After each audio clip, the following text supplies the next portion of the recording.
So the Call of Duty World at War Map Pack 3, it's due out this August. It's going to be a lot like the previous map packs we released, so it's going to be 3 multiplayer maps and a new Nazi zombie level. With our multiplayer maps, the multiplayer DLC in Map Pack 3, we kind of took a real good listen to the community, and a lot of what the community was saying is they don't want so many long-range sniper fests, they don't want short-range SMG fests either, so they wanted bigger maps, medium to larger maps, infantry-based again, let's just stick away from the vehicles this time. We wanted to really focus on that combat we knew how to do. And so with the 3 maps, I think all 3 of them play perfectly. For starters, Breach. It takes place in Berlin. It's going to be Russians versus the Germans. It's a very large map, very wide open, but it is urban. It is there in Berlin. There's a lot of little buildings you can go into, a lot of nooks and crannies and hallways you can get up onto.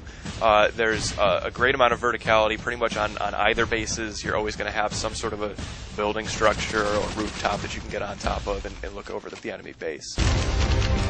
Battery takes place on a fortified island out off the coast of some unspecified international waters. It's not a boat, contrary to some popular belief.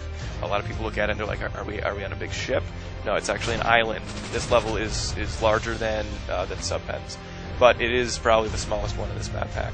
What's really great is rather than having to assault through the front door or through a hallway or corridor into the structure, you can actually many times climb right up the face of this 40-degree angle slanted wall and then climb right in through the windows. So it creates almost this infinite point of penetration for the players, which is going to keep the team, particularly who's inside the facility, constantly on their toes. The final map is called Revolution. It takes place in this big industrial facility. It's actually a distillery, so you're going to have lots of canisters and boiler rooms and giant water towers, lots of pipes.